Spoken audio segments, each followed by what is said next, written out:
"I don't understand why we are waiting for the situation to get worse," Professor Spector said. The simple measures involved in the Plan B would help to bring down the number of new cases and save lives. What is the government's Plan B? The Cabinet Office detailed the remit of the COVID winter plan's Plan B, which includes communicating clearly and urgently to the public that the level of risk has increased, and with it the need to behave more cautiously. Introducing mandatory vaccine-only COVID status certification in certain settings. Legally mandating face coverings in certain settings. The government would also consider asking people once again to work from home if they can, for a limited period, the Cabinet Office stated. Professor Spector believes with such high levels of virus in the population, we should be wearing masks and keeping our distance in crowded public places right at this very moment. The COVID symptom study highlighted the rising COVID cases in youngsters since schools have returned. Furthermore, the COVID case rates in the over 50s are also steadily increasing.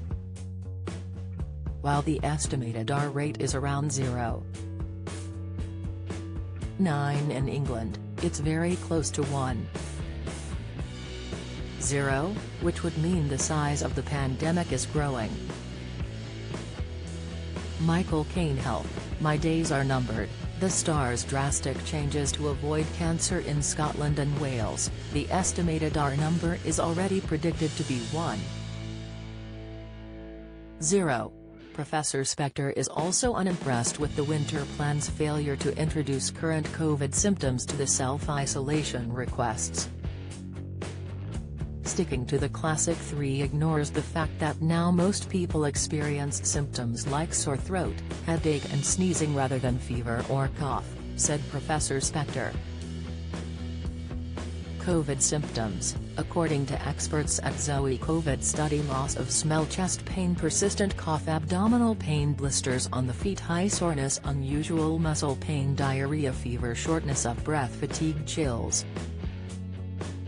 Vitamin B12 deficiency symptoms, the mild sign in your mouth, inside high cholesterol diet, the 3 foods that lower your cholesterol levels fast, study fatty liver disease, the feeling when waking up that could be a warning sign, exclusive, the classic 3 symptoms of COVID, as pointed out by the NHS are a high temperature, this means you feel hot to touch on your chest or back, you do not need to measure your temperature anew, continuous cough, this means coughing a lot for more than an hour, or 3 or more coughing episodes in 24 hours, if you usually have a cough.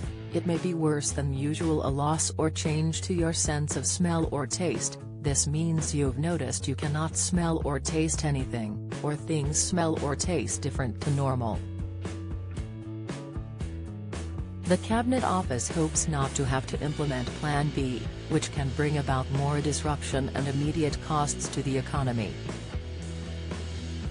Should Plan B go ahead, mandatory vaccine-only certification would be introduced in all nightclubs, indoor, crowded settings with 500 or more attendees where those attendees are likely to be in close proximity to people from other households, such as music venues or large receptions, outdoor, crowded settings with 4,000 or more attendees where those attendees are likely to be in close proximity to people from other households, such as outdoor festivals, and any settings with 10,000 or more attendees, such as large sports and music stadia. Communal worship, wedding ceremonies, funerals, protests, and mass participation sporting events will be exempt. What's the situation in the UK right now? As of Friday, September 17, according to government reports, the number of people testing for coronavirus has been on the decline. Furthermore, the number of people testing positive for the disease has also been on the decrease.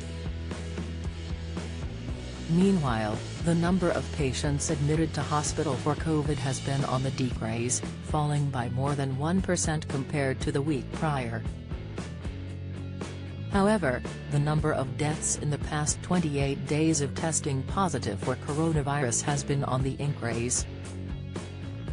In the past 7 days, there has been a 5.1% growth in the number of patients dying from coronavirus.